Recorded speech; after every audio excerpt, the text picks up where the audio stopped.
यो पुस्तक बेघर हुने बारेमा लेखेको होइन, बरु एउटा घर बनाउने बारेमा लेखेको हो।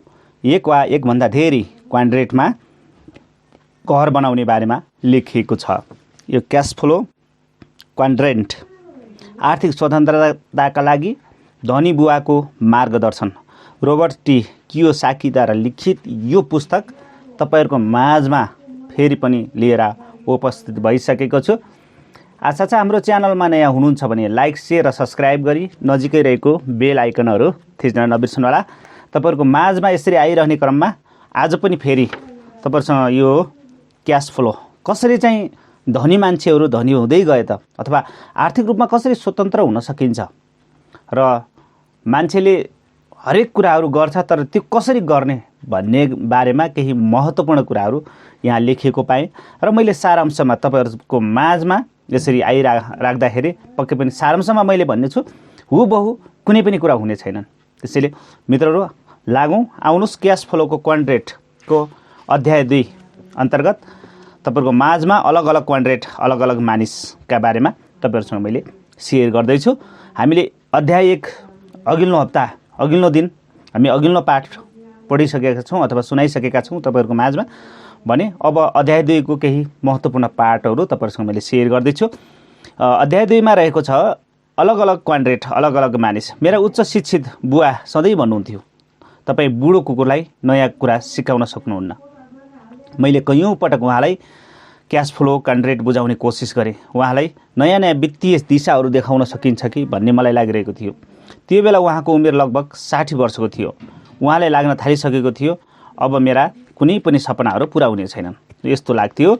उहाँको ब्ल्याक लिस्टिङ राज्य सरकारको पर्खालबाट पनि भोगिरहन्थ्यो, तर उहाँले आफूले आफैलाई ब्ल्याक लिस्टमा राख्नु भएको थियो। उहाँ भन्नुहुन्थ्यो, मैले कोसिस गरेँ तर म सफल भएन। मेरा बुवा ती असफल प्रयासतिरै इसारा गरिसक्नु भएको थियो जुन उहाँले यस क्वाड्रेन्टमा स्वरोजगार परामर्शदाताका रूपमा गर्नुभएको थियो। बी क्वाड्रेन्टको असफल प्रयासतिर पनि उहाँको संलग्नता थियो। उहाँले आफ्नो जीवनको अधिकांश पुँजी एक प्रसिद्ध आइसक्रिम फ्रेन्चाइज खरिद गर्न लगाउनु भएको थियो, तर त्यो चल्न सकेन। उहाँ बुद्धिमान हुनुहुन्थ्यो, त्यसैले वैचारिक रूपमा उहाँले बुझ्नु भएको थियो हरेक क्वाड्रेन्टमा सफल हुनका लागि अलग अलग प्राविधिक योग्यताको आवश्यकता हुन्छ। उहाँलाई थाहा थियो उहाँले चाहेमा ती योग्यता सिक्न सक्नुहुन्थ्यो, तर अरू कुनै कुराको उहाँलाई रोकिरहेको थिएन, कुनै पनि कुराले रोकिरहेको थिएन भन्ने बुझिन्छ। एक दिन खाना खाने बेलामा मैले धनी बुवासँग आफ्ना शिक्षित बुवाका बारेमा भने र कुरा गरेँ। धनी बुवाले भन्नुभयो, तिम्रो बुवा र म भित्र रूपमै एक समान छैनौँ, एक समान छैनौँ। हुन त दुवै मानिस हौँ, हामी दुवै डर, शङ्का, विश्वास, शक्ति र कमजोरीहरू छन्, तर हामी यसमा एक समान प्रतिक्रिया गर्दैनौँ। हामी अलग अलग प्रतिक्रिया देखाउँछौँ। के तपाईँ यी अन्तरको बारेमा बताउन सक्नुहुन्छ? मैले सोधेँ। धनी बुवाले भन्नुभयो, यति छोटो समयमा यो सम्भव छैन। हामी जसरी नै ती अन्तरमा प्रतिक्रिया दिन्छौँ, यसको कारणले नै हामी एक या दोस्रो क्वाड्रेन्टमा टिकिरहन्छौँ। तिम्रा बुवाले यी क्वाड्रेन्टबाट निस्केर बी क्वाड्रेन्टमा आउने कोसिस गर्दा नै उहाँले बौद्धिक रूपमा यो प्रक्रिया बुझ्नु भएको थियो, तर उहाँले यसलाई भावनात्मक रूपमा सम्हाल्न सक्नु भएन। बिस्तारै गाह्रो हुन थाल्यो र उहाँ नोक्सान हुन थाल्यो। त्यस बेलामा पनि उहाँलाई जुन समस्यालाई कसरी सुल्झाउने भनेर थाहा भएन। त्यसैले उहाँ उही पुरानै क्वाड्रेन्टतिर फर्केर जानुभयो, जसलाई उहाँले सबैभन्दा धेरै आरामदायी ठान्नुहुन्थ्यो। यी क्वाड्रेन्ट र कयौं पटक यस क्वाड्रेन्ट मैले भने। धनी बुवाले आफ्नो टाउको हल्लाउँदै भन्नुभयो, धन गुम्ने र असफल हुने डर धेरै दुःखद हुन्छ। यो डर हामी दुवैमा छ। यस डरको सामना गर्दा उहाँ सुरक्षित रोज्ने अथवा खोज्ने विकल्प रोज्नुहुन्छ भने म स्वतन्त्रता खोज्ने प्रयास गर्छु। उहाँ र ममा यही मूलभूत अन्तर छ। मैले बेटरलाई बिल ल्याउने इसारा गर्दै भने हामी सबै मानिस हौँ। धनी बुवाले यसलाई अर्को तरिकाले भन्नुभयो, तर जब कुरा पैसा र पैसासँग सम्बन्धित भावनाको विषयमा हुन्छ त्यसपछि हामी सबै अलग अलग प्रकारका प्रतिक्रिया दिन्छौँ। हामी कुन क्वाड्रेन्टबाट धन कमाउने विकल्प रोज्छौँ भनेर हाम्रो प्रतिक्रियाबाटै निर्धारित हुन्छ। अलग अलग क्वाड्रेन्ट, अलग अलग मानिस मैले भने। धनी बुवा उभिनु भयो र ढोकातिर जाँदै भन्नुभयो, बिल्कुल सही कुरा। तिमी कुनै क्वाड्रेन्टमा सफल हुन चाहन्छौ भने हामीले प्राविधिक योग्यताभन्दा बढी जान्न जरुरी छ। तिमीले ती मूलभूत अन्तर बुझ्न जरुरी छ जसका कारणबाट मानिस अलग अलग क्वाड्रेन्ट खोल्न प्रेरित हुन्छन्। तिमीले यो कुरा बुझ्यौ भने जीवन सहज हुनेछ। धनी बुवाको गाडी अगाडि आइपुग्यो। हामीले हात मिलाएर बिर्ता लियौँ। मैले तत्कालै सोधिहालेँ, एउटा अर्को कुरा के मेरा बुवा बदलिन सक्नुहुन्छ? अवश्य, धनी बुवाले भन्नुभयो। जो पनि बदलिन सक्छ, तर क्वाड्रेन्ट बदल्नु जागिर वा व्यवसाय बदल्नु जस्तो हुँदैन। क्वाड्रेन्ट बदल्नु ती मूलभूत केन्द्रमा परिवर्तन गर्नु हो जसले तिमी को हौ, के सोच्छौ र दुनियाँलाई कसरी हेर्छौ भन्ने कुरा बताउँछ। यो परिवर्तन केही मानिसका लागि सजिलो हुन्छ किनकि उनीहरू परिवर्तनलाई स्वागत गर्छन्, तर केही मानिसहरूको लागि यो गाह्रो छ। क्वाड्रेन्ट बदल्नु जिन्दगी बदल्नु जस्तै अनुभव हो। यो लार्भा पुतली बन्नु जस्तै गहिरो परिवर्तन हो। यसले तिमीलाई मात्र बदल्दैन, यसले तिम्रा साथीहरूलाई पनि बदलिदिन्छ।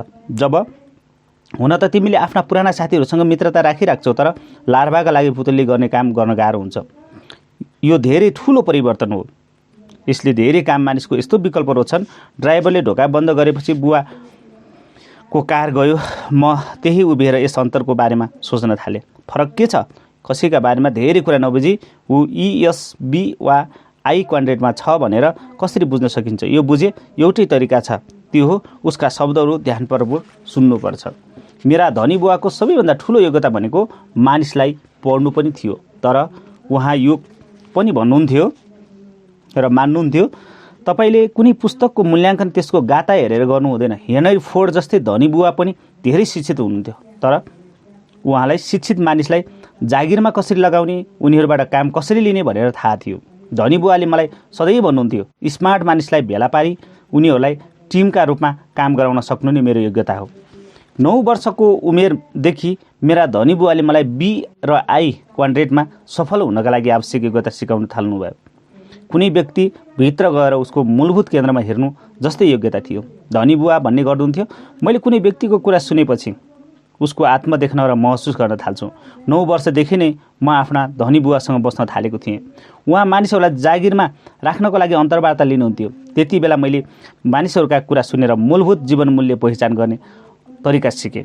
यस्तो तरिका मानिसको आत्माबाटै आउँछ भन्ने मेरा धनी बुवाको मान्यता थियो।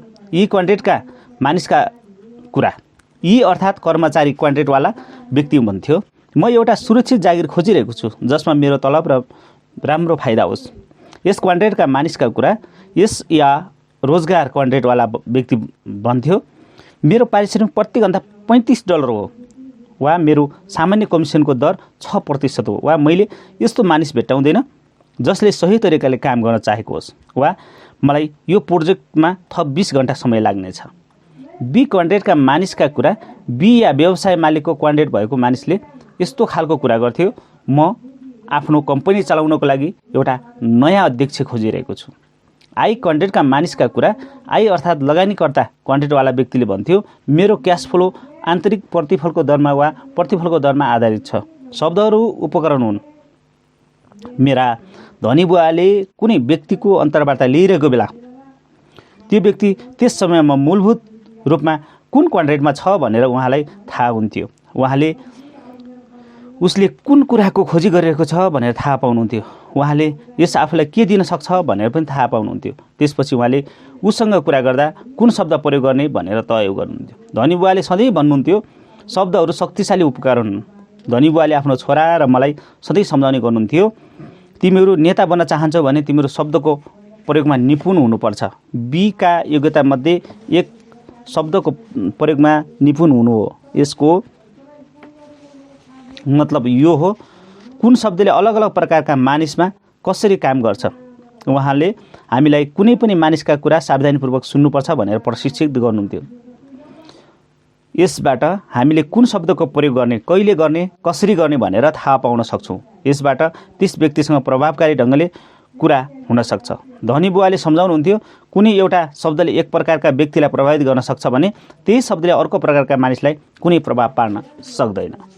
उदाहरणको लागि, जोखिम शब्द आई क्वाड्रेन्ट भएका व्यक्तिका लागि रोमाञ्चक हुन सक्छ, तर त्यही शब्द ई क्वाड्रेन्टका मानिसहरूको मनमा डर उत्पन्न गर्न सक्छ। धनी बुवा जोड दिएर भन्नुहुन्थ्यो, राम्रो नेता बन्नको लागि हामी पहिला आफ्नो राम्रो श्रोता बन्नुपर्छ। तिमीले कुनै व्यक्तिका कुरा सुन्न सक्दैनौ भने त्यसको आत्माको आवाज पनि सुन्न सक्दैनौ। तिमीले उसको आत्माको आवाज सुन्न सकेनौ भने तिमी कोसँग कुरा गरिरहेका छौ भनेर तिमीलाई कहिल्यै थाहा हुन्न।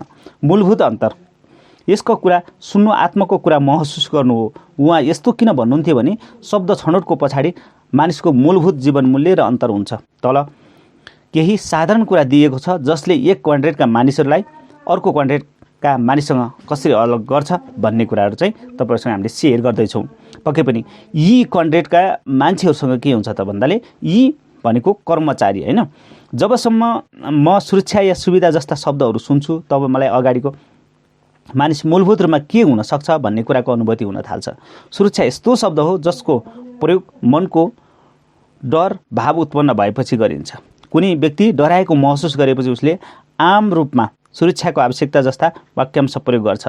यस्ता कुरा मूलतः यी क्वाड्रेन्टका व्यक्तिले भन्छन्। जब पैसा वा जागिरको कुरा आउँछ धेरै मानिसहरू डरको भावनामा आतंकित हुन्छन्। यस्तो डर आर्थिक सुरक्षाका कारणले उत्पन्न हुन्छ, त्यसैले उनीहरूलाई सुरक्षाको आवश्यकता महसुस हुन्छ। सुविधाको अर्थ हो मानिसहरू अतिरिक्त पुरस्कार मन पराउँछन्। मानिसहरू यस्ता कुराहरूमा कुनै परिभाषित र निश्चित अतिरिक्त लाभ जसले प्रष्टसँग लेखेको मन पराउँछन्, जस्तै हेल्थ केयर वा रिटायरमेन्ट प्लान। यसको अर्थ मानिसहरू सुरक्षित महसुस गर्न चाहन्छन् र लिखित सुरक्षा चाहन्छन्। अनिश्चितताले उनीहरूलाई सुखी बनाउँदैन, बरु निश्चितताले बनाउँछ। उनीहरूको आन्तरिक भावनाले भन्छ म तपाईँलाई यो दिनेछु, यसको बदला तपाईँ मलाई यो दिने वाचा गर्नुहोस्। उनीहरू चाहन्छन् उनीहरूको डर कुनै हदसम्म निश्चित रूपमा सन्तुष्ट होस्। त्यसैले जब रोजगारको कुरा आउँछ उनीहरू सुरक्षा र प्रबल सम्झौताको खोजी गर्छन्। उनीहरू सही हुँदा भन्छन् पैसामा मेरो धेरै रुचि छैन, त्यसैले उनीहरूका लागि सुरक्षा सधैँ महत्त्वपूर्ण हुन्छ। कर्मचारीको श्रेणीमा कम्पनीको अध्यक्षदेखि गार्डसम्म पर्न सक्छ। उसले के काम गर्छ यो त्यति महत्त्वपूर्ण छैन।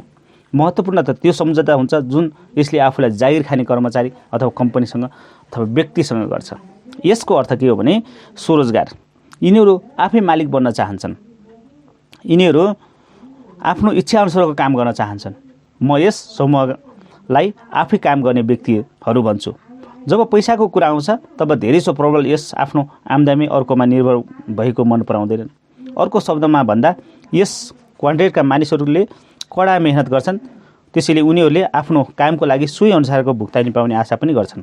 यस क्वाड्रेन्टका मानिसहरू आफूले कमाएको पैसा कुनै अर्को कडा मेहनत नगर्ने व्यक्ति वा समूहले निश्चित गरेको कहिल्यै मन पराउँदैनन्। उनीहरू भन्छन् जसले कडा मेहनत गर्छ उसलाई राम्रो पैसा दिनुपर्छ र जसले कडा मेहनत गर्दैन उनीहरू धेरै पैसा पाउन योग्य हुँदैनन्। पैसाको कुरामा उनीहरू स्वतन्त्र मानसिकताका हुन्छन्। त्यसैले डरको भाव यी अर्थात् कम्पनी प्राय धन नहुने डरले प्रतिक्रिया दिँदै सुरक्षा खोज्छन्, तर यसको प्रतिक्रिया नितान्त फरक हुन्छ। यो क्वाड्रेन्ट मानिसका डरका कारण सुरक्षा चाहँदैनन्, बरु परिस्थितिको पूर्ण नियन्त्रण गर्ने आफ्नो हातमा लिन चाहन्छन् र आफ्नो काम स्वतन्त्रपूर्वक गर्न चाहन्छन्। यसैले म यस समूहलाई आफ्नो काम गर्ने व्यक्तिहरूको समूह भन्न मन पराउँछु। जब डर र आर्थिक जोखिमको कुरा आउँछ उनीहरू साँडेको सिङ समातेर युद्ध गर्न चाहन्छन्।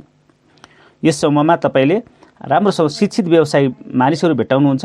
उनीहरू स्कुल कलेज वर्षौँसम्म पढेका हुन्छन्, जस्तो डाक्टर, वकिल र दन्त चिकित्सक आदि। यस समूहका प्रारम्भिक शिक्षा बाहेक अन्य शैक्षिक बाटो रोजेका मानिसहरू पर्छन्। यस समूहमा कमिसन काम गर्ने व्यापारीहरू पनि पर्छन्। उदाहरणको लागि रियल इस्टेट एजेन्ट र साना व्यवसायहरू मालिक यस समूहमा पर्छन्, जस्तै खुद्रा पसले, सफाइकर्मी, रेस्टुरेन्ट मालिक, परामर्शदाता, therapist, travel agent, car mechanic, एलम्बर, प्लम्बर, कार्पेटर, प्रवचन दिनेहरू, इलेक्ट्रिसियन, हेयर स्टाइलिस्ट, कलाकार आदि। यस समूहको प्रिय गीत हुन्छ मैले भन्दा उत्कृष्ट काम कसैले गर्न सक्दैन वा मैले यो काम आफ्नो तरिकाले गरेँ। स्वरोजगार मानिसहरू प्राय प्रबल पूर्णतावादी हुन्छन्। उनीहरू कुनै काम सर्वश्रेष्ठ ढङ्गले गर्न चाहन्छन्। उनीहरू अर्को कुनै मानिसले यो काम मैले भन्दा राम्रोसँग गर्न सक्दैनन् ठान्छन्, त्यसैले उनीहरू अरू मानिसहरूभन्दा भरोसा गर्दैनन्। उनीहरू आफूलाई मनपर्ने काम आफ्नो तरिकाले गर्न सक्छन्। यसलाई उनीहरू सही तरिका मान्छन्, अर्थात् उनीहरू सच्चा शिल्पी हुन्छन्। उनीहरूको काम गर्ने शैली र तरिका आफ्नै खालको हुन्छ, त्यसैले हामी उनीहरूको सेवा लिन्छौँ। तपाईँ कुनै ब्रेन सर्जनको सेवा लिँदै हुनुहुन्छ भने तपाईँ उसँग वर्षौँको प्रशिक्षण र अनुभव होस् भन्ने चाहनुहुन्छ, तर सबैभन्दा महत्त्वपूर्ण कुरा हो पूर्णतावादी होस् भन्ने नै हो। यसरी दन्त चिकित्सक, हेयर स्टाइलिस्ट, मार्केटिङ परामर्शदाता, प्लम्बर, इलेक्ट्रिसियन, भविष्य वक्ता, वकिल र कम्पनीका प्रशिक्षकका बारेमा पनि उत्कृष्टताको आवश्यकता पर्छ। तपाईँ सर्वश्रेष्ठ व्यक्तिको सेवा नै लिन चाहनुहुन्छ। यस समूहका मानिसहरूका लागि धन सबैभन्दा महत्त्वपूर्ण कुरा होइन। उनीहरूका लागि आफ्नो स्वतन्त्रता, आफ्नो तरिकाले काम गर्ने स्वतन्त्रता, आफ्नो क्षेत्रमा उत्कृष्टताको लागि सम्मान पाउनु, धन कमाउनुभन्दा महत्त्वपूर्ण हुन्छ। उनीहरूलाई काम लगाउने सर्वश्रेष्ठ तरिका हो। उनीहरूलाई काम सुम्पने बेलामा तपाईँ के काम गराउन चाहनुहुन्छ यो प्रष्ट रूपमा भन्नुपर्छ। यो काम गर्नको लागि उसलाई स्वतन्त्रता छोडिदिनुपर्छ। उनीहरूलाई निगरानी राख्न आवश्यक छैन। तपाईँ धेरै रोकटोक गर्नुभयो भने उनीहरू काम छोडेर जान्छन् र तपाईँलाई अर्को मानिसलाई काम राख्नु भन्छन्। उनीहरूका लागि पैसा पहिलो हुँदैन, उनीहरूका लागि पहिलो कुरा स्वतन्त्रता हो। यस समूहलाई आफ्नो काम गराउनको लागि जागिर राख्न गाह्रो हुन्छ, किनकि उनीहरूलाई लाग्छ मभन्दा श्रेष्ठ कोही पनि छैन। यही कारणले यो समूहले भन्ने गर्छ आजकल राम्रा सहायक पाउन गाह्रो छ। यसबाहेक यो समूह आफ्नो काम गराउनको लागि कसैलाई प्रशिक्षित गर्छ। नयाँ प्रशिक्षित व्यक्ति प्राय आफ्नै काम सुरु गर्नको लागि, आफ्नो बोस बन्नको लागि, काम आफ्नो तरिकाले गर्नको लागि र आफ्नो वैयक्तिकता व्यक्त गर्ने अवसरको लागि काम छोडेर जान्छ। कयौँ यस टाइपका मानिस अरूलाई जागिर राख्न या प्रशिक्षित गर्न डराउँछन्, किनकि एकपटक प्रशिक्षित भएपछि त्यो व्यक्ति उसैको प्रतियोगिताका रूपमा अगाडि आउँछ। यसकारण उसले अझ धेरै मेहनत गर्नुपर्छ र आफ्नो तरिकाले काम गर्दै जानुपर्छ। त्यसै गरी बी 3 नम्बरमा रहेको छ व्यवसाय मालिक। यस समूहका मानिसहरू यस क्वान्टिटीका मानिसहरूभन्दा विपरीत हुन्छन्। यो सच्चा बी हुन्छन्। उनीहरू यस बी आई अर्थात् चारै श्रेणीका मानिसहरू घेर्न मन पराउँछन्। यस क्वान्टिटीका मानिसहरू काम सुम्पन मन पराउँदैनन्, किनकि उनीहरू अर्कोले आफूले भन्दा राम्रोसँग काम गर्न सक्दैन भन्ने ठान्छन्। यसका विपरीत बी क्वान्टिटीका मानिसहरू काम सुम्पन मन पराउँछन्। बी क्वान्टिटीका मानिसहरूको लक्ष्य यदि अरूलाई काम गर्नको लागि नियुक्त गर्ने हो भने आफूले किन काम गर्नु हुँदैन भन्ने, उनीहरू यदि अर्को व्यक्तिलाई काममा राख्ने हो भने आफूले भन्दा राम्रोसँग काम गर्ने व्यक्तिलाई राख्नुपर्छ भन्ने मान्यता राख्छन्। हेनरी फोर्ड यसै कोटीमा पर्छन्।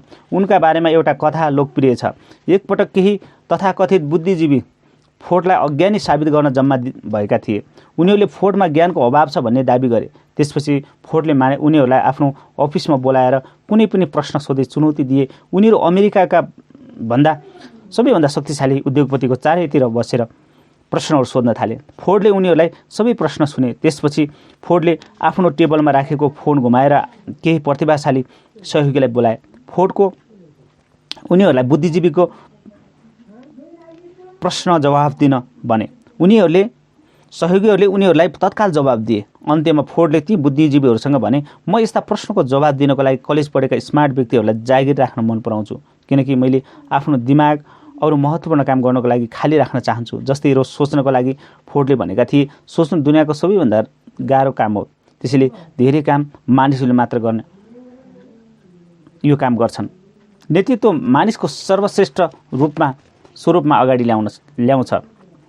मेरा धनी बुवाका आदर्श हेनरी फोर्ड थिए। उहाँ मलाई फोर्ड र स्ट्यान्डर्ड आइलका संस्थापक जोन डी रकफेलर जस्ता मानिसका बारेमा लेखेको पुस्तक पढ्न लगाउनुहुन्थ्यो। धनी बुवा लगातार मलाई र आफ्नो छोरालाई नेतृत्व तथा व्यवसायका प्राविधिक योग्यताहरूका बारेमा सिक्न प्रोत्साहन गर्नुहुन्थ्यो। पछाडि फर्केर हेर्दा मलाई लाग्छ अधिकांश मानिसहरू 1 वा 2 क्वान्टिटीको लागि योग्यता हुन्छ, तर सफल बी बन्नको लागि तपाईँ दुवै योग्यता हुन जरुरी छ। अहिले मलाई लाग्छ दुवै योग्यता कर्मिक रूपमा सिक्न सकिन्छ। व्यवसाय र नेतृत्व विज्ञान पनि हो, कला पनि हो। मेरो लागि यी दुवै जीवनभर चल्ने अध्ययन हुन्। म सानै हुँदा मेरा धनी बुवाले मलाई बालबालिकाको पढ्ने एउटा पुस्तक दिनुभयो। त्यस पुस्तकको शीर्षक थियो स्टोन सुप। त्यो पुस्तक मार्सिया ब्राउनले 1947 मा लेखेका थिए। त्यो पुस्तक आज पनि प्रमुख बुक स्टोरहरूमा पाइन्छ। उहाँले मलाई यो पुस्तक व्यवसाय नेतृत्व विकासका रूपमा मेरो प्रशिक्षण सुरु हुन सकोस् भनेर पढ्न लगाउनुभयो। धनी बुवा भन्नुहुन्थ्यो, नेतृत्व मानिसको सर्वश्रेष्ठ रूपलाई बाहिर निकाल्ने कला हो। त्यसैले उहाँलाई आफ्नो छोरा र मलाई व्यवसायमा सफल हुन आवश्यक पर्ने प्राविधिक योग्यता प्रशिक्षण दिनुहुन्थ्यो, जस्तै वित्तीय विवरण पढ्ने, मार्केटिङ, बिक्री प्रबन्धन, अकाउन्टिङ, व्यवस्थापन, उत्पादन र सौदाबाजी। उहाँले हामी दुवै कन्ट्रेक्टका मानिसहरूसँग काम गर्न र उनीहरूको नेतृत्व गर्न सक्नुपर्छ भन्ने कुरामा जोड दिनुभयो। धनी बुवा सधैँ भन्नुहुन्थ्यो व्यवसाय प्राविधिक योग्यताहरू सरल छन्, गाह्रो भनेकै मानिसहरूसँग काम गर्नु हो। पुरानो कुराहरू याद राख्नको लागि म आज पनि स्टोन सुप पढ्छु, किनकि व्यक्तिगत रूपमा हामीमा नेता बन्ने प्रविधिभन्दा तानाशाह बन्ने प्रविधिको बाहुल्य छ। त्यसैले हामीमा राम्रो अध्ययन भएन भने नेतृत्वको विकासभन्दा तानाशाहीको विकास हुन सक्ने खतरा रहिरहन्छ। उद्यमशीलता विकास, म प्राय यी कुरा सुन्छु। म आफ्नो व्यवसाय सुरु गर्न खोज्दैछु। धेरैजसो मानिस ठान्छन् आर्थिक सुरक्षा र सुखको बाटो भने चाहिँ आफै काम गर्नु हो वा कुनै यस्तो नयाँ उत्पादन बनाउनु हो जुन अरू कसैले नबनाएको होस्। त्यसैले उनीहरू हतारमा आफ्नो व्यवसाय सुरु गर्छन्। अधिकांश मानिसहरू यस्तो बाटोमा अगाडि बढ्छन्। धेरैजसो मानिसहरू बी प्रवृत्तिको व्यवसाय सुरु गर्नुको साटो एस प्रवृत्तिको व्यवसाय सुरु गर्छन्। म एकपटक फेरि भन्छु, कुनै एक क्वाड्रेन्ट अर्कोभन्दा राम्रो हुँदैन। दुवै अलग अलग शक्ति र कमजोरीमा हुन्छन्, जोखिम र पुरस्कारहरू हुन्छन्। तर धेरै मानिसहरू जो बी प्रकृतिको व्यवसाय सुरु गर्न चाहन्छन् यस प्रवृत्तिको व्यवसायमा पुग्छन्। अन्ततः उनीहरूले क्वाड्रेन्टको दायाँ भागमा अगाडि बढ्ने यात्रा रोकिन्छ। धेरै नयाँ उद्यमीको यस्तो गर्न चाहन्छन्, तर यस्तो गर्नुको साटो उनीहरू यही अल्झिन्छन्, यसमा जान्छन् भने फेरि धेरैले यस्तो गर्ने कोसिस गर्छन्, यसबाट बीमा जाने गर्दछन्। तर यी कोसिस गर्नेहरूको धेरै कम मानिसहरू मात्र साँच्चीकै यस्तो गर्न सफल हुन्छन्, किनकि हरेक क्वाड्रेन्टमा सफल हुनका लागि आवश्यक प्रविधि र मानवीय योग्यता अलग अलग छन्। तपाईले कुनै क्वाड्रेन्टमा वास्तविक सफलता पाउनको लागि आवश्यक योग्यता र मानसिकताका बारेमा जानकारी हुन जरुरी हुन्छ। यस प्रकारका व्यवसाय र बी प्रकारका व्यवसायमा अन्तर जुन मानिस वास्तविक बी हुन्छन् उनीहरू आफ्नो व्यवसाय 1 वर्ष वा 1 वर्षभन्दा धेरै समयसम्म छोडेर जान सक्छन्। उनीहरू फर्कदा उनीहरूको व्यवसाय पहिलाभन्दा धेरै फाइदाजनक र राम्रो स्थितिमा पनि हुन सक्छ। यस प्रवृत्तिको व्यवसायमा यस वर्ष या त्योभन्दा धेरै समयको लागि कतै गयो भने ऊ फेरि फर्केर आउँदा उसको व्यवसाय नै बाँकी नहुने सम्भावना रहन्छ। यसमा के फरक छ? यसलाई सजिलो शब्दमा भन्दा यस कामको मालिक हुन्छ बी पद्धतिको मालिक, यस कामको मालिक हुन्छ भने बी पद्धतिको मालिक आफ्नो पद्धति चलाउनको लागि बी योग्य व्यक्तिलाई जागिर राख्छ। अर्को तरिकाले भन्ने हो भने सबै कुरामा आफू यस नै पद्धति हुन्छ। यसैले यो आफ्नो काम छोडेर जान मिल्दैन। एक दन्त चिकित्साको उदाहरण लिउँ। एक दन्त चिकित्सक आत्मनिर्भर बन्नको लागि कैयौँ वर्ष कलेजमा पढ्छ। तपाईहरूलाई दाँत दुख्छ, तपाईँको दाँतको डाक्टरकोमा जानुहुन्छ, उसले तपाईँको दुखाइ निको पारिदिन्छ, तपाईँ उसको पारिश्रमिक दिएर घर फर्किनुहुन्छ। तपाईँ खुसी भएर आफ्नै सबै साथीभाइलाई त्यो दन्त चिकित्सकको बारेमा भन्नुहुन्छ। प्रायः दन्त चिकित्सकले आफ्नो काम आफै गरिरहेको हुन्छ। तर यहाँ एउटा समस्या हुन्छ, दन्त चिकित्सक छुट्टी मनाउनको लागि बाहिर घुम्न गयो भने उसको आम्दानी पनि उसँगै बाहिर घुम्न जान्छ। बी अर्थात् व्यवसाय मालिक सधैँका लागि छुट्टी मनाउन बाहिर जान सक्छ, किनकि ऊ कामको मालिक होइन, पुरा पद्धतिको मालिक हुन्छ। बी छुट्टी मनाउन बाहिर गयो भने पैसा कमाउन छोड्दैन। बीको रूपमा सफल हुनको लागि दुईवटा कुरा आवश्यक छ, पद्धतिको नियन्त्रण या स्वामित्व, मानिसलाई नेतृत्व गर्ने योग्यता। यस बी बन्ने हो भने उसले आफ्नो मूल प्रवृत्ति बदल्नु पर्ने हुन्छ। पद्धतिका बारेमा आफ्नो जानकारी पनि बढाउनु पर्ने हुन्छ।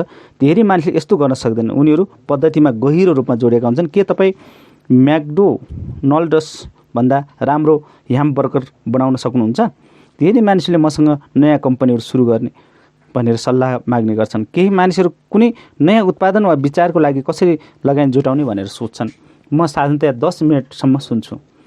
यति समयमा मैले उनीहरूको भाव, उत्पादन वा व्यवसाय पद्धति कहाँ छ भनेर बुझ्छु। 10 मिनटमा म धेरै यस्ता खालका शब्द सुन्छु। राम्रो श्रोता बन्ने र शब्दको माध्यमबाट कुनै व्यक्तिको आत्माको मूलभूत जीवन मूल्य बुझ्ने कुरामा ध्यान दिउँ।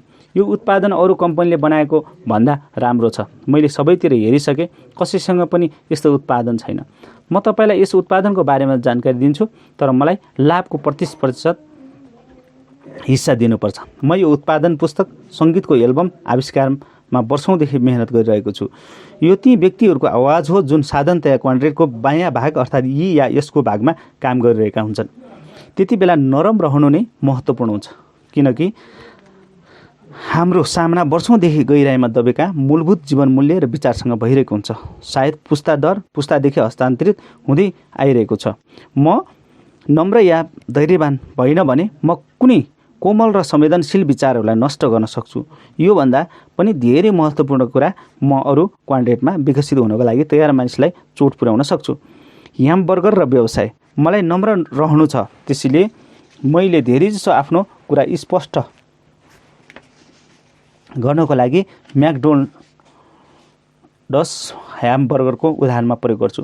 उसको काम सुनेपछि मैले बिस्तारै सोच्छु, के मलाई म्याकडोनल्ड्सभन्दा राम्रो ह्यामबर्गर बनाउन सक्नुहुन्छ? अहिलेसम्म मैले नयाँ विचार या उत्पादन भएका जति मानिससँग कुराकानी गरेँ, ती सबैले भनेका थिए हामीले म्याकडोनल्ड्सभन्दा धेरै राम्रो ह्यामबर्गर बनाउन सक्छौँ। यही बेला मैले उनीहरूसँग अर्को प्रश्न सोध्छु, के तपाईँ म्याकडोनल्ड्सको भन्दा राम्रो व्यवसाय पद्धति बनाउन सक्नुहुन्छ? केही मानिसले तत्काल यसबीचको अन्तर बुझ्छन्, धेरैले बुझ्दैनन्। म उनीहरूलाई अन्तर बुझाउँछु। तपाईँ क्वाड्रेन्टको बायाँ भाग अर्थात् राम्रो बर्गर बनाउने विचारमा केन्द्रित हुनुहुन्छ या क्वाड्रेन्टको दायाँ भाग अर्थात् व्यवसाय पद्धतिमा जोड दिनुहुन्छ? म यो कुरा बुझाउने प्रयास गर्छु। धेरै उद्यमीले अत्याधिक धनी बहुराष्ट्रिय कम्पनीले भन्दा राम्रो उत्पादन वा सेवा दिइरहेका छन्। यसै गरी करोडौँ मानिसहरूले म्याकडोनल्ड्सभन्दा राम्रो बर्गर बनाउन सक्छन्, तर ह्यामबर्गर बेच्न भन्ने सक्ने पद्धति म्याकडोनल्ड्ससँग प्राप्त हुन्छ। दोस्रो भागलाई हेरौँ।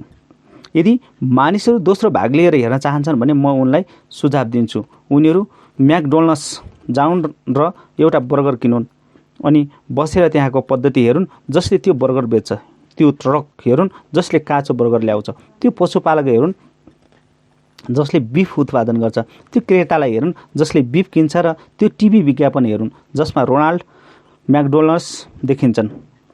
युवा अनुभवहीन मानिसहरूलाई दिएको प्रशिक्षण हेरुन् जसले सधैँ एउटै शब्द भन्ने गर्छन्, हेलो म्याकडोनल्ड्स, तपाईलाई स्वागत छ। यसका साथै फ्रेन्चाइजीको सजावट हेरुन्, क्षेत्रीय कार्यालय हेरुन्, बन बनाउने बेकरी हेरुन्, लाखौं पाउन्ड फ्रेन्च फ्राई हेरुन् जसको स्वाद पुरै दुनियाँमा एक समान हुन्छ। ती स्टक ब्रोकर्सलाई हेरुन् जसले वाल स्ट्रिटमा म्याकडोनल्ड्सको लागि पैसा जुटाउन्। यदि मानिसहरूले पूरा तस्बिर हेर्न थाले भने उनीहरूलाई क्वाड्रेन्टको बी वा आई को भागमा अगाडि बढ्ने सुअवसर आउनेछ। विचार असीमित छन्। अर्बौं मानिसहरूको दिमागमा नयाँ सोच, नयाँ सेवा वा उत्पादन दिने विचारमा भरिएका छन्, तर धेरै कम मानिसहरूले मात्र राम्रो व्यवसाय पद्धति कसरी बनाउने भनेर बुझेका छन्। माइक्रोसफ्टका बिल गेट्सले राम्रो उत्पादनको नमुना बनाएका थिएनन्। उनले अर्को कुनै आविष्कार बनाएको उत्पादन किनेर त्यसको एक सशक्त विश्वव्यापी पद्धति बनाएका थिए। आई मतलब 4 नम्बरको आई रहेको छ, लगानीकर्ता। लगानीकर्ताले पैसा कमाउँछ, जसले काम गर्न जरुरी छैन किनकि उसको पैसाले उसको लागि काम गर्छ। आई क्वाड्रेन्ट धनीको खेल्ने मैदान हो। मानिसहरूले पैसा कुनै क्वाड्रेन्टबाट कमाउँछन् भने भन्ने कुराले कुनै फरक पर्दैन, तर ऊ धनी बन्नको लागि भने अन्ततः आई क्वाड्रेन्टमा आउनै पर्ने हुन्छ। आई क्वाड्रेन्टमा नै धन सम्पत्तिमा बदलिन्छ। क्याश फ्लो क्वाड्रेन्ट, यो क्याश फ्लोको क्वाड्रेन्ट हो। क्वाड्रेन्टको अन्तरले केवल यति कुरा बताउँछ, आम्दानी कहाँबाट हुन्छ, यी कर्मचारी वा यस स्वरोजगार, बी व्यवसाय वा आई भनेको लगानीकर्ताको रूपमा। यी अन्तरलाई तल सारांशमा दिएको छ। तपाईँ एउटा पद्धतिको मालिक हुनुहुन्छ, अरूले तपाईँका लागि काम गर्छन्। बी भनेपछि तपाईँ जागिर छ भने यी जनाउनु पर्यो। तपाईँ आफ्नो कामको मालिक हुनुहुन्छ भने यसमा जानुपर्छ भने आईले धनले तपाईँको काम गर्छ भन्ने हामीले बुझ्नुपर्छ मित्रहरू। भने ओपिडी र ओपिएसको बारेमा म केही क्षणपछि भन्ने छु। यदि हाम्रो च्यानलमा नयाँ हुनुहुन्छ भने लाइक, सेयर र सब्सक्राइब गरी नजिकै रहेको बेल आइकन थिच्न नबिर्सनुहोला। आजको यो श्रृङ्खलामा क्याश फ्लो क्वाड्रेन्ट, आर्थिक स्वतन्त्रताका लागि धनी बुवाको मार्गदर्शन तपाईँहरूसँग मैले अडियो बुक मार्फत सारांशमा भन्दैछु। पक्कै पनि अन्तिमसम्म सुन्ने कोसिस गर्नुहोला। आजको यो श्रृङ्खलामा तपाईँहरूसँग अत्यन्तै महत्त्वपूर्ण कुराहरू रहनेछन्। मित्रहरू, हामी ओपिडी र ओपिएसको बारेमा केही कुराहरू जानकारी दिँदैछौँ। मैले अघि पनि भनिसकेको छु, सारांशमा तपाईँहरूसँग मैले यसरी जोडिराखेको छु। किताबै पढेर किताबमै भएका सबै कुराहरू हुबहु भनेर पनि साध्य हुँदैन। त्यसले गर्दाखेरि तपाईँहरूसँग थोरै थोरै कुराहरू सारांशमा मैले भन्न गइराखेको छु। यो भाग 2 अध्याय 2 का कुराहरू तपाईँहरूसँग जोड्दैछु। निकै राम्रो रहेछ, राम्रो छ, एकदमै राम्रो लाग्यो मलाई पनि। मैले त्यही भएर तपाईँहरूमा सेयर गरेको। आजको यो श्रृङ्खलामा तपाईँहरूसँग अत्यन्तै महत्त्वपूर्ण कुराहरू जोड्दैछु। ओपिडी र ओपिएस का बारेमा मैले तपाईँहरूसँग सेयर गर्दैछु। हामीमध्ये धेरै जसोले सुन्ने गरेका छौँ धनी र प्रचुर सम्पत्तिका रहस्य हो ओपिडी, अदर पिपुल्स टाइम्स, अरू मानिसको समय, मतलब OPs, other people's money. Opium र ओपिडी, ओपिडी भनेको अदर पिपुल्स टाइम्स, अरू मानिसको समय, अनि दोस्रोमा ओपिएम, अदर पिपुल्स मनी, अरू मानिसको धन। ओपिटी र ओपिएम क्वाड्रेन्टको दायाँ भागमा पाइन्छ। धेरैजसो विषयमा क्वाड्रेन्टको बायाँ भागमा काम गर्ने मानिस ओपी अरू मानिस रहेका हुन्छन्। उनीहरूको समय र धनको प्रयोग दायाँ भागमा रहने मानिसले गरिदिन्छन्। यस प्रकारको व्यवसाय बनाउनुको साटो किमले र मैले बी प्रकारको व्यवसाय बनाउने निर्णय लियौँ। यस समयमा कैयौँ कारण थिए। त्यसमध्ये प्रमुख कारण थियो हामीले अरू मानिसको समयको प्रयोग गर्नुको दीर्घकालीन लाभ देख्यौँ। असल यस बन्दाको नोक्सानी के हो भने सफलता मिलेपछि धेरै मेहनत गर्नुपर्छ। अर्को शब्दमा भन्दा राम्रो कामको परिणाम के हुन्छ भने तपाईँ धेरै कडा मेहनत सँगसँगै र धेरै समय काम गर्नुपर्ने हुन्छ। बी प्रकारको व्यवसायमा सफलताको परिणाम पद्धतिको विस्तार हुन्छ। धेरै मानिसहरूलाई जागिर राख्न सकिन्छ। अर्को शब्दहरूमा भन्नुपर्दा कम समय काम गरेर धेरै कमाउन सकिन्छ। खाली समयको आनन्द लिन पाइन्छ। यस पुस्तकको बाँकी भागले क्वाड्रेन्टको दायाँ भागको लागि आवश्यक योग्यता र मानिसको वर्णन गर्छ। मेरो अनुभवमा दायाँ भागमा सफल हुनका लागि एक अलग मानसिकता र अलग प्राविधिक योग्यता र दक्षताको आवश्यकता हुन्छ। यदि मानिसहरू लचिला हुन्छन् र छन्, आफ्नो मानसिकता परिवर्तन गर्न सक्ने खालका छन् भने अधिक आर्थिक सुरक्षा वा स्वतन्त्रता हासिल गर्ने प्रक्रिया उनीहरूलाई सजिलो लाग्नेछ। अरू मानिसका लागि भने यो प्रक्रिया कठिन हुन सक्छ, किनकि धेरै मानिसहरू एक क्वाड्रेन्ट र एक मानसिकता बाँधेका हुन्छन्। कम्तीमा तपाईँले केही मानिसहरू कम काम गरेर पनि किन धेरै कमाउँछन्, किन कम कर तिर्छन् र आर्थिक रूपमा अरूभन्दा सुरक्षित महसुस किन गर्छन् भनेर थाहा पाउनुहुनेछ। यसको सम्बन्ध केवल कुन क्वाड्रेन्टबाट काम सुरु गर्ने र कहिले सुरु गर्ने भनेर थाहा पाउनुको लागि हो। स्वतन्त्रताको लागि मार्गदर्शन। क्यास फ्लो क्वाड्रेन्ट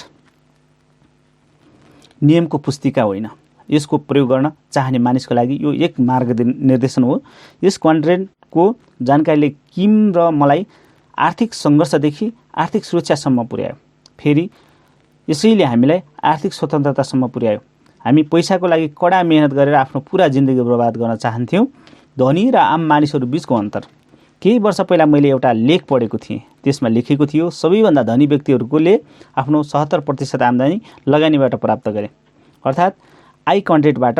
तलब अर्थात् ई क्वाड्रेन्टबाट भने उनीहरूले 30% भन्दा कम आम्दानी गरे। उनीहरू यदि यी हुन् भने उनीहरूलाई आफ्नै कम्पनीको कर्मचारी भएको कुरा अधिक सम्मान छ। उसको आम्दानी यस्तो देखिन्छ। बी 30% भने ई भनेको 30% भने आई भनेको 70%। गरिब तथा मध्यम वर्गीय मानिसहरूको लगभग 80% आम्दानी ई वा यस क्वाड्रेन्टको तलबबाट आउने गर्दछ भने 20% कम लगानी वा आई क्वाड्रेन्टबाट आउँछ। किनकि धनी र धेरै धनी बन्नेहरूको बीचको अन्तर भनेको ई भनेको 80% र आई भनेको 20% र यस भनेको 80% का हिसाबले यसरी आउन सकिन्छ भनेर भनिएको छ। धनी र धेरै धनी बन्नेहरूको बीचको अन्तर के छ त? पहिलो अध्यायमा मैले लेखिसकेको छु अथवा भनिसकेको छु। मेरो श्रीमती र म 1989 सम्म करोडपति बनिसकेका थियौँ, तर 1994 मा हामी आर्थिक रूपमा स्वतन्त्र भयौँ। धनी र धेरै धनी हुनुमा अन्तर छ। 1989 मा हाम्रो व्यवसायले हाम्रो लागि धेरै धन कमाइसकेको थियो। हामी एक काम गरेर धेरै कमाइरहेका थियौँ, किनकि व्यवसाय पद्धति हाम्रो शारीरिक श्रम बिना अगाडि बढिरहेको थियो। अधिकांश मानिसहरूले यसलाई आर्थिक मान्छन्। त्यो सफलता हामीले हासिल गरिसकेका थियौँ, तर अझै हामीले आफ्नो व्यवसायबाट भइरहेको क्यास फ्लोलाई यस्तो सम्पत्तिमा बदल्न जरुरी थियो जसले हामीलाई अतिरिक्त क्यास फ्लो दिन सकोस्। हाम्रो व्यवसाय सफल भइसकेको थियो। अब यस्तो समय आएको थियो कि हामीले हाम्रो जीवनयापनको खर्चभन्दा धेरै क्यास फ्लो हुने गरी सम्पत्ति बढाउनु थियो। हाम्रो रेखाचित्र यस्तो देखिन्थ्यो। इन्कम एक्सप्रेस बिजनेस इन्कम स्टेटमेन्टमा यसरी जाँदो रहेछ। यसले गर्दाखेरि एस्पेक्टको फरक रहेछ। 1994मा हाम्रो सम्पत्तिबाट आउने निष्क्रिय आम्दानी हाम्रो खर्चभन्दा धेरै भयो। त्यसपछि हामी धेरै धनी भयौँ। के भयो त भन्दा इन्कम एक्सप्रेस बेनिफिट जुन ब्यालेन्स सिटका कुराहरू, इन्कम स्टेटमेन्ट र ब्यालेन्स सिटको यो कुरा रहेछ। वास्तवमा हाम्रो व्यवसाय पनि एक सम्पत्ति थियो, किनकि यसले आम्दानी दिन्थ्यो। हाम्रो शारीरिक श्रम बिना अर्थोपार्जन गरिरहेको थियो। धेरै धनी बन्नको लागि हामी यो सुनिश्चित गर्न चाहन्थ्यौँ हामीसँग रियल इस्टेट र स्टक्स जस्ता मूर्त सम्पत्ति हुन्, जसले गर्दा हाम्रो खर्चभन्दा धेरै निष्क्रिय आम्दानी रहोस्। अनि हामीले भन्न सक्छौँ कि हामी साँच्चैकै धेरै धनी छौँ जब हाम्रो सम्पत्तिवाला कोलमबाट भइरहेको आम्दानी, व्यवसायलाई आइरहेको आम्दानी धेरै भयो। त्यसपछि हामीले पार्टनरलाई आफ्नो व्यवसाय बेचिदियौँ। त्यो समयमा हामी धेरै धनी भइसकेका थियौँ। धन सम्पत्तिको परिभाषा, धन सम्पत्तिलाई म यसरी परिभाषित गर्छु। ती दिनहरूको सङ्ख्या जसमा तपाईँ शारीरिक श्रम नगर्नुहोस् वा तपाईँको परिवारको कुनै सदस्य शारीरिक श्रम नगरोस्। यसो गर्दा पनि तपाईँले आफ्नो जीवनस्तर उच्च राखिराख्न सक्नुभयो भने तपाईँ धनी हुन सक्नुहुन्छ।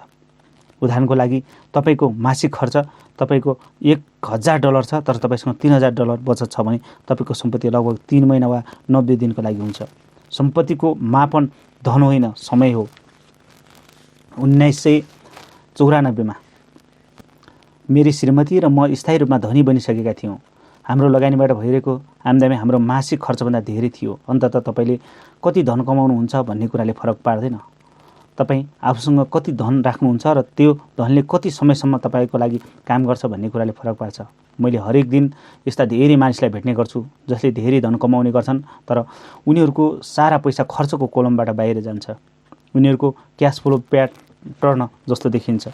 त्यसैले कहिले पनि कमाउनु ठुलो कुरा रहेनछ। सबभन्दा बचत कसरी गर्ने र कसरी चाहिँ त्यो आफ्नो व्यवसायलाई निरन्तर रूपमा आफू बस्दा पनि त्योबाट पैसा आउने खालको हुनुपर्छ भन्ने हामीले बुझ्नुपर्छ।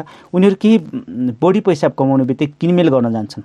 उनीहरू ठुलो घर वा नयाँ कार किन्छन्। उनीहरू केही बढी पैसा कमाउने बित्तिकै किनमेल गर्न जान्छन्। उनीहरू ठुलो घर वा कार किन्छन्। त्यसैको परिणाम दीर्घकालीन ऋण बढ्दै जान्छ। ऋण तिर्नको लागि कडा मेहनत गर्नुपर्छ। सम्पत्तिको कोलममा जानको लागि केही बेच्दैन। धन यसरी बाहिरिन्छ कि उनीहरूलाई थाहै हुँदैन। रेड लाइन अर्थात् स्थिति। इन्जिनलाई रेड लाइनमा राख्ने बारेमा कारको संसारमा मलाई एउटा भनाइ प्रचलित छ। रेड लाइनको अर्थ हो इन्जिनको आरपिएमलाई रेड लाइन नजिक राख्नु, अर्थात् कारको इन्जिन नफुटिकन अधिकतम गतिमा चल्न सक्छ। व्यक्तिगत सम्पत्तिको क्षेत्रमा यस्ता धेरै मानिसहरू छन्। धनी र गरिब दुवै छन्। उनीहरूले लगातार वित्तीय रेड लाइनको नजिकै रहेर काम गर्छन्। उनीहरू जति छिटो धन कमाउँछन् त्यति छिटो खर्च गर्छन्। तपाईँको कारको इन्जिनलाई रेड लाइनमा नजिक चलाउँदा समस्या आउँछ। इन्जिनको आयु कम हुन्छ। तपाईँको सम्पत्तिलाई रेड लाइनमा चलाउँदा पनि सोही कुरा लागू हुन्छ।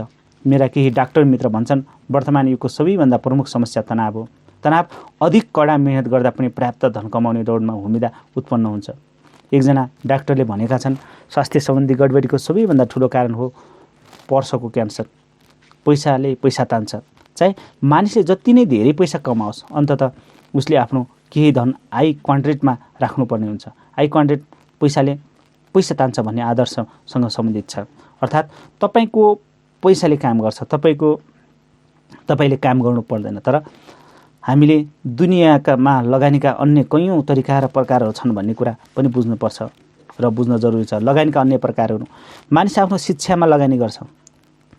पारस्परिक शिक्षा महत्त्वपूर्ण छ, किनकि शिक्षा जति उत्कृष्ट हुन्छ पैसा कमाउने अवसर पनि त्यति नै राम्रो हुन्छ। तपाईँ कलेजमा 4 वर्ष बिताउन सक्नुहुन्छ भने तपाईँ आफ्नो आम्दानी गर्ने क्षमता $24,000 देखि $50,000 प्रति वर्ष योभन्दा पनि धेरै बढाउन सक्नुहुन्छ। हामीलाई थाहा छ अधिकांश मानिस सक्रिय रूपमा काम गरेर 40 वर्ष वा योभन्दा धेरै समय बिताउँछन्। 4 वर्षको कलेजको शिक्षा र त्योभन्दा माथिको उच्च शिक्षा गरिएको खर्च उत्कृष्ट लगानी हो। वफादारी र मेहनत पनि लगानीको एक प्रकार हो। जस्तै कुनै पनि कम्पनी वा सरकारी कार्यालयमा आजीवन कर्मचारी हुनु, यसको सट्टामा मानिसले करार अनुसार आजीवन पेन्सन पाउँछ। यस्तो प्रकारको औद्योगिक लगानी युगमा निकै लोकप्रिय थियो, तर सूचनाको युगको आगमनसँगै यो पुरानो हुँदै गएको छ। धेरै मानिसहरू परिवारमा लगानी गर्छन्, यसको बदलामा उनीहरूलाई छोराछोरीले उनीहरूको हेरविचार गर्छन्। यस्तो खालको लगानी अतीत थियो, तर अहिले आर्थिक सीमाका कारण परिवारका लागि आफ्ना आमा बुवाको औषधि उपचार स्याहार सुसार गर्ने काम गाह्रो हुँदै गएको छ। एउटा अर्को प्रकारको लगानी छ सरकारी निवृत्तिकरण भरण योजना। जस्तै अमेरिकामा सामूहिक शिक्षा र मेडिकेयर योजना, ती योजना प्राय कानुनी रूपमा बाध्यकारी हुन्छन्। त्यसको लागि तलबाटै पैसा कटौती गरिन्छ। अहिले जनसङ्ख्या र जीवनमा भइरहेका ठुला परिवर्तनका कारणले यी योजनाहरूले आफ्ना आवश्यकताहरू पुरा गर्न सकिरहेका छैनन्। व्यक्तिगत निवृत्ति भरण योजना निवृत्ति भरणको अर्को स्वतन्त्र लगानी संयन्त्र हो। प्राय यस प्रकारका योजनाहरूमा सहभागी हुनका लागि सङ्घीय सरकारद्वारा कर्मचारीहरूलाई भारी छुट दिने गरिन्छ। अमेरिकामा 401 के अवकाश योजना लोकप्रिय छ। अस्ट्रेलिया जस्ता देशहरूमा सुपर न्युजिएसन प्लान जस्ता योजनाहरू लागू गरिएका छन्। लगानीबाट प्राप्त आम्दानी हुन त सबै लगानीकै प्रकार छन्, तर आय क्वाड्रेन्टले ती लगानीहरूमा ध्यान केन्द्रित गर्छ जसले आफ्ना सक्रिय वर्षहरूको समयमा नियमित रूपमा आय प्रदान गर्छन्। त्यसले आय क्वाड्रेन्टको व्यक्ति बन्नको लागि तपाईँले तिनै मापदण्डको प्रयोग गर्नुपर्छ जुन सबै क्वाड्रेन्टहरूमा प्रयुक्त छन् र हुन्छन्। के तपाईँ आफ्नो वर्तमान आम्दानीको आय क्वाड्रेन्टबाट प्राप्त गर्नुहुन्छ? के तपाईँले धनको तपाईँका लागि काम गरिरहेको छ र तपाईँलाई वर्तमान आम्दानी दिइरहेको छ? आउनुहोस् लगानीका रूपमा घर किनेर भाडामा लगाउने व्यक्तिलाई हेरौँ। यदि घरबाट बाबत आउने रकम घरमा हुने खर्चभन्दा धेरै छ भने त्यो आम्दानीलाई आय क्वाड्रेन्टबाट आइरहेको छ। यही ती मानिसहरूमा पनि लागू हुन्छ जसको आम्दानी बचतको ब्याज वा स्टक बोन्डको लाभांश प्राप्त हुन्छ। आय क्वाड्रेन्टबाट आउनुको कारण हो यस क्वाड्रेन्टबाट काम नगरी आम्दानी प्राप्त हुन्छ। के मेरो निवृत्ति भरण खाता एक प्रकारको लगानी हो? निवृत्ति भरण खातामा नियमित रूपमा पैसा जम्मा गर्नु लगानीको एक प्रकारको हो। यस्तो गर्नु बुद्धिमानी पनि हो। हामीमध्ये धेरैसो मानिस हाम्रो काम गर्ने दिन समाप्त हुन थालेपछि मात्र लगानीकर्ता बन्न चाहन्छौँ। तर यस पुस्तकमा आय क्वाड्रेन्टले ती व्यक्तिहरूको प्रतिनिधित्व गर्छ जसलाई काम गरेको वर्षौँपछि मात्र लगानीबाट आम्दानी हुन थाल्छ। साँचो कुरा के हो भने धेरैसो मानिस निवृत्ति भरण खातामा लगानी गरिरहेका छैनन्। उनीहरूले त आफ्ना अधिकांश हुँदा आफूले जम्मा गरेको रकमभन्दा बढी रकम पाउने आशामा निवृत्ति भरण खातामा रकम जम्मा गरिरहेका छन्। धेरैजसो मानिसहरू आफ्नो निवृत्ति भरण खातामा पैसा बचत गर्छन्, तर केही मानिसहरू लगानीद्वारा आफ्नो धनको प्रयोग गरेर धेरै आम्दानी बढाउँछन्। यी दुवै प्रकारका मानिसहरूमा फरक हुन्छ। के स्टक ब्रोकर लगानीकर्ता हो? लगानीको परिभाषा ध्यान दिने हो भने केही लगानी सल्लाहकारहरूले पनि आफ्नो आम्दानी आय क्वाड्रेन्टबाट कमाउँदैनन्। उदाहरणको लागि धेरैसो stock broker, real estate agent, वित्तीय सल्लाहकार, ब्याङ्कर्स र अकाउन्टेन्ट मुख्यतः यी वा यस हुन्छन्। अर्को शब्दमा भन्दा उनीहरूको आम्दानी व्यावसायिक कामबाट हुन्छ। उनीहरूको आम्दानी उनीहरूको स्वामित्व रहेको सम्पत्तिबाट प्राप्त भएको हो भन्न जरुरी छैन। मेरा केही मित्र स्टक ट्रेडर्स छन्। उनीहरू कम मूल्याङ्कन मूल्यमा सेयर किन्छन् र धेरै मूल्यमा बेच्ने आशा राख्छन्। वास्तवमा उनीहरूको व्यवसाय ट्रेडिङ हो। कुनै पनि किराना पसलको मालिकले थोकमा सामान किन्छ र खुद्रामा बेच्छ। ती मानिसले धन कमाउनुको लागि शारीरिक रूपमा केही श्रम गर्नुपर्छ। त्यसैले उनीहरू आय क्वाड्रेन्टको साटो यस क्वाड्रेन्टमा उपयुक्त हुन्छन्। के यी सबै मानिसहरू लगानीकर्ता बन्न सक्छन्? अवश्य सक्छन्। तर थाहा पाउनुपर्ने कुरा के हो भने कुनै पनि व्यक्ति कमिसनबाट वा कन्सल्टेन्टका रूपमा काम गरेर प्रति घण्टाका दरले पैसा कमाउँछ। तलबका लागि सल्लाह दिएर कम मूल्यमा किनेर धेरै मूल्यमा बेच्ने कोसिस गर्छ। यस्तो व्यक्ति र राम्रो लगानीको सिर्जना गरेर पैसा कमाउने व्यक्तिहरूबीच अन्तर हुन्छ। तपाईँका सल्लाहकार कति असल छन् त्यो पत्ता लगाउने एउटा तरिका छ। उनीहरूलाई सोध्नुहोस् उनीहरूको कति प्रतिशत आम्दानी कमिसन वा फीबाट हुन्छ। त्यसपछि उनीहरूसँग सोध्नुहोस् उनीहरूको निष्क्रिय आम्दानी कति प्रतिशत छ, अर्थात् उनीहरूको लगानी वा उनीहरूको स्वामित्वमा रहेको अरू व्यवसायबाट कति आम्दानी हुन्छ। मेरा केही सिपिए मित्रहरू छन् जो ग्राहकको नाममा नलेखिन मलाई भन्छन् कयौँ व्यवसायहरू लगानी सल्लाहकारको लगानीबाट आम्दानी शून्य जस्तै छ।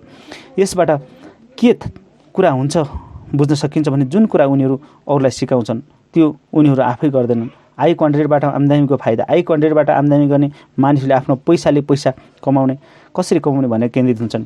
उनीहरूले आफ्नो काम राम्रोसँग गर्छन्, त्यसैले उनीहरूको पैसाले उनीहरूको परिवारका लागि लामो समयसम्म काम गर्न सक्छ। पैसाले पैसा कसरी कमाउने भन्ने कुरा थाहा भयो भने फाइदा हुन्छ। यसको एउटा फाइदा हो सधैँ बिहान उठेर काममा जान जरुरी हुँदैन। यसबाहेक कर सम्बन्धी लाभ पनि छन्, तर आफ्नो धनको लागि काम गर्नुपर्ने मानिसहरूले यस्ता लाभ पाउँदैनन्। धनी अझ धनी बन्नुको एउटै कारण छ, उनीहरूले करोडौँ पैसा कमाएर पनि कानुनी रूपमा त्यसको कर तिर्दैनन्। यसको कारण हो उनीहरूले आएको कोमलबाट नभएर सम्पत्तिको कोलमबाट पैसा कमाउँछन्। उनीहरूले कर्मचारीको रूपमा नभएर लगानीकर्ताको रूपमा पैसा कमाउँछन्। जो मानिस धनका लागि काम गर्छन् उनीहरूको लागि उच्च दरमा कर लाग्छ, तर कर उनीहरूको तलबाटै काटिन्छ र उनीहरूको आफ्नो आम्दानीको एक भाग कहिल्यै देख्न पाउँदैनन्।